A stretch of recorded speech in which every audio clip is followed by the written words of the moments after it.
Mercredi 17 décembre, les amis, salut à tous. J'espère que vous êtes en pleine forme. En ce jour des Schtroumpfs, on est à la maison. Soyez les bienvenus dans mon petit bureau pour ce point média quotidien. L'actu du Barça et du Real Madrid. Les Catalans se sont qualifiés pour la Copa del Rey. On va faire le débrief ensemble. Et puis toute l'actu du Real Madrid, vous le savez, la guerre ouverte. Ça y est, entre le président Florentino Pérez et son homologue catalan, Joan Laporta. Mais on va ouvrir tout de suite cette presse espagnole avec The Best, les amis. Voici quel 11 a été défini hier, The Best 2025. Je voulais absolument avoir votre avis sur ce 11. Est-ce que vous êtes d'accord? Regardez, on va le dérouler ensemble. Bien évidemment, il y a une empreinte Ligue des Champions Paris Saint-Germain, c'est logique.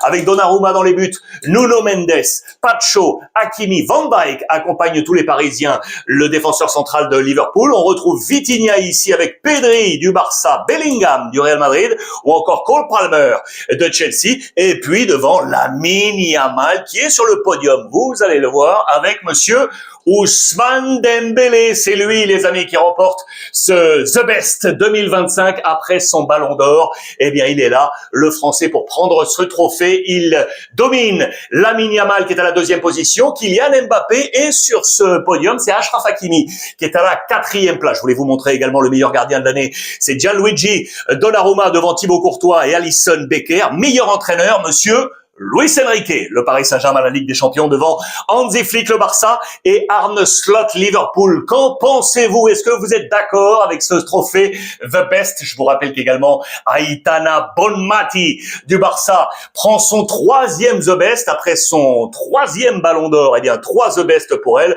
Voici l'ensemble du 11 type également avec l'empreinte catalane. 1, 2, 3, 4, 5, 6 joueurs du Barça, 2 de Chelsea et 3 d'Arsenal. Bonmati devant Caldente d'Arsenal et Alexia Putellas du Barça. Que pensez-vous de tout ça? Je voulais avoir vraiment votre avis. Vous m'en faites part en commentaire. Voici l'actu du Real et du Barça. Mais tout d'abord la une de Marca, les amis. On retrouve absolument tout sur cette une. Le classement The Best avec Bonmati, Ousmane Dembélé et monsieur Luis Enrique. Et là, la guerre totale déclarée par le président Florentino Pérez.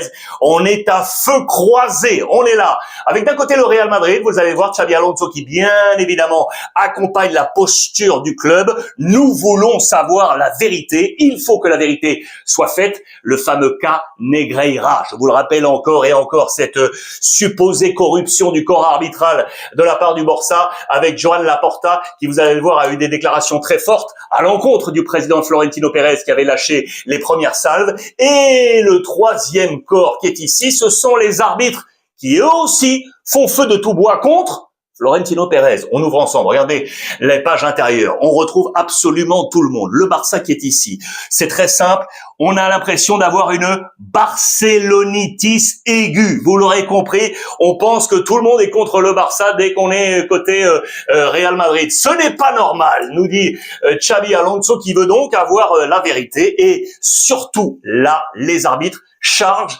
contre Florentino Pérez. Ils tiennent à rappeler qu'aucun arbitre aujourd'hui, pour l'instant, n'est dans le box des accusés. Il n'y a pas d'arbitre accusé de quoi que ce soit dans cette affaire Negreira. Du coup, les arbitres disent au Real Madrid, attendez, monsieur Florentino Pérez, arrêtez grosso modo de vous cacher peut-être derrière nous. On peut lire parfois cela. Dites-moi ce que vous en pensez également à la maison, parce que ça, c'est un cas qui va durer dans le temps, dans la bataille entre le président Laporta et Florentino Pérez. Le Real Madrid, en attendant qui ce soir joue également, ça y est, son entrée en lice dans la Copa del Rey, sur la pelouse du Petit Poucé également, le petit club de Talavera. Le 11 est là, 11 probable de Xabi Alonso. Que va-t-il se passer? Je vous rappelle le règlement, parce que là, on pourrait avoir une problématique. Mastantuono, vous le savez, qui est de retour, ça y est, dans les plans. Il est entré en jeu le week-end dernier en Liga. Et attention, ça pourrait jouer une mauvaise affaire, parce qu'il est toujours licence équipe B. Il n'a pas la licence équipe 1. Et pour la Copa del Rey, on a le droit d'aligner 4 joueurs d'en dessous, ok? Ça veut dire qu'il faut compter Mastantuono, ça veut dire qu'il ne pourrait mettre que 3 jeunes joueurs. Vous savez que l'effectif du Real Madrid, il est comme ça, avec l'infirmerie. Donc, va-t-il avoir toutes les solutions possibles? Va-t-il pouvoir laisser au repos ceux qui doivent jouer en championnat? Elle est là, l'interrogation. Voici le 11 probable. Alors, on rappelle, l'infirmerie, Carvajal, Trent, Militao, Mendy, Camavinga, plus La position de Brahim Diaz, parti, vous le savez, à la CAN avec le Maroc de Walid Regragui. Voici quel serait ce 11. Mastantuono serait donc titulaire. Lunin dans les buts à la place de Courtois. David Jiménez, les jeunes sont là. Heusen, Carreras serait de nouveau dans une position de défenseur central. Fran Garcia sur le côté gauche, qui est en mode revendication parce qu'il a passé de mauvais jours ces derniers temps. Ceballos, Arda Güler, le jeune Thiago. Gonzalo serait là également. Attention, Gonzalo qui est dans l'objectif notamment du club de Brighton, vraisemblablement pour le mercato hivernal, affaire à suivre. Et Hendrik, les amis, serait là également avant peut-être éventuellement de rejoindre l'Olympique lyonnais. Vous le savez, affaire à suivre sur le dossier Hendrik,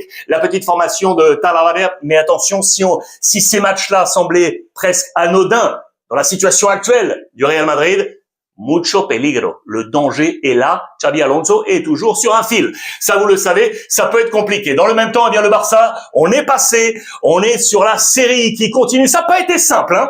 Sur un club de 3e division, le club de Guadalajara, victoire 2-0, les amis, hier, pour passer donc en 8e de finale avec notamment un super Christensen. Pourquoi cela n'a pas été simple? Parce qu'il a fallu attendre le dernier quart d'heure avant de voir Christensen, les amis, ouvrir la boîte. Voici quel était le plan de bataille de départ d'Hansi Flick. Très intéressant. Il y a eu plusieurs expérimentations. Le jeune Diofré sur le côté gauche. Casado, les amis, latéral droit. Casado, latéral droit. Il avait déjà joué à ce poste en filiale avec Rafa Marquez, l'ancien du Barça qui a été coach, vous le savez, de l'équipe filiale. Il a joué des fois dans ce poste de latéral droit. Eh bien, Hansi Flick l'a testé avec Eric et Christensen en charnière. Ter Stegen, les amis. Ter Stegen, ça c'est également l'une des informations titulaires. Et donc Hansi Flick a envoyé un message à l'international allemand pour le dire, écoute, reste peut-être là, ici au Barça, tu auras peut-être le temps de jeu qu'il te faut pour être à la Coupe du Monde. Ça, c'est un dossier à suivre et on va y revenir. Milieu de terrain avec De Jong et Bernal, qui a été mis ici en media punta, medio centro, pardon. Lamine Yamal, media punta. Il avait déjà testé Yamal à ce poste central, ça avait été plutôt bon. Le jeune Rooney, titulaire, ça n'a pas été forcément un très très grand match. Fermin également, expérience sur le côté gauche. Et Rashford, du coup, qui passe ici et qui vient en numéro 9. Et oui, pas de Lewandowski, pas de Ferran, laissé au repos. Rashford qui a fait un très bon match et on va y revenir. Voici les changements opérés par Hansi Flick avec les entrées de Koubarsi, intéressant, et on va y revenir. Alejandro Balde, ici, Jules Koundé qui va reprendre sa place. Pedri, essentiel parce que lorsqu'il est entré, ça a tout changé. Et Gérard Martin pour la défense. Vous voyez que les autres sont restés en place. Je vous rappelle les absences d'Araujo, de Dani Olmo et de Gavi, bien évidemment. Voici quelles sont les notes de nos confrères de Sport, le quotidien catalan. Regardez, prenez le temps. Il y a des bonnes notes. Logiquement, le 8 sur 10 pour Christensen, qui est en pleine donc revendication, lui aussi, pour rester éventuellement au Barça. On va y revenir. Regardez Hansi Flick, le non-conformiste, avec tous les essais dans ce 11 de départ, a pris un 7 sur 10. 6 pour Pedri, qui, lorsqu'il est entré, a ramené l'équilibre du jeu au Barça. Il a été décisif leader avec un 6 sur 10. Et regardez l'ensemble de ses notes. Et je vous l'ai dit, des bonnes notes pour Rashford, pour Fermin, pour Eric Garcia et donc pour Ter Stegen, titulaire. Enfin, le grand retour de l'international allemand. Également un 7 sur 10 pour le talent du jeune Bernal. Regardez les notes en comparaison du côté de Marca ici. Marca donne seulement une étoile sur 3 à Hansi Flick. Bon, peut-être que Marca n'a pas aimé cette expérimentation du coach allemand. On a souffert, mais on va au bout du côté du FC Barcelone. Et donc Christensen, notamment, vous voyez, qui, je vous le rappelle, fin de contrat en juin prochain. Qu'est-ce qu'on fait ? Est-ce qu'on le garde? Est-ce qu'on le laisse partir? Est-ce qu'on le vend? Qu'est-ce qu'on fait d'après vous? Il est là, Christensen. J'aimerais bien avoir votre avis sur le sujet. Et donc Ter Stegen, qui ne jette pas l'éponge, il veut être dans les plans du Barça. Lui, qui est toujours le capitaine numéro 1, je vous le rappelle, a été la surprise d'Hansi Flick dans ce 11 de départ. Je vous rappelle au passage, on va rester sur la coupe, mais je vous rappelle que ce week-end, le Barça, très gros match. Très gros match face à Villarreal dimanche à 16h15. Villarreal 3e du classement avec 2 matchs en moins sur le Barça et sur le Real Madrid. Le Real qui jouera la veille le samedi à 21h face au FC Séville à domicile à Santiago Bernabéu. Séville qui était là 9e position. Je vous montre ça avec les 8e de finale, donc les colonnes de Sport pour vous montrer quoi? Pour vous parler ici. Voilà ce que je voulais vous montrer. La manchette ici pour bien montrer que les éditorialistes, catalans ont vraiment avancé que lorsque Pedri est entré, la différence s'est faite et le Barça s'est mis à gagner. Beaucoup d'essais, muchas pruebas de la part d'Hansi Flick. La nouveauté donc avec Ter Stegen et surtout plus de défaites depuis la défaite dans le Classico. Plus de défaites, on est sur une ultra série positive pour le FC Barcelone. Rashford a été bon, je vous l'ai dit, regardez, il a été choisi en photo ici, plein de muscles pour écarter les joueurs de 3e division de Guadalajara. On a souffert, mais ceux qui ont été titularisés, pour certains, ont gagné des points. Je trouve que Rashford, de mon avis, a gagné des points. Ça a été donc compliqué pour le Barça, mais ils sont toujours en lice pour défendre leur titre. Je vous le rappelle que ce sont les Catalans qui avaient remporté la Copa del Rey. La clé aura été l'attitude.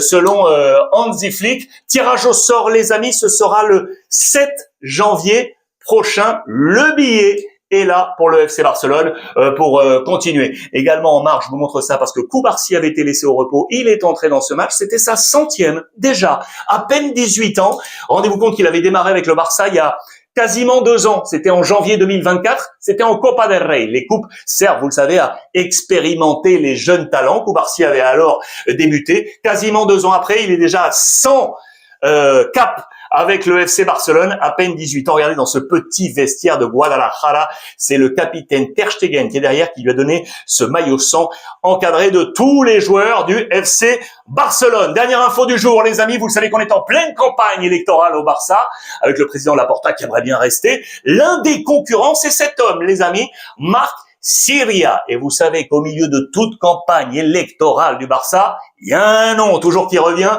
c'est celui de Lionel Messi. On va faire tout notre possible pour faire que Messi revienne au Barça avec les colonnes de Sport et les colonnes de Mundo Deportivo. Ça va être une bataille électorale assez passionnante.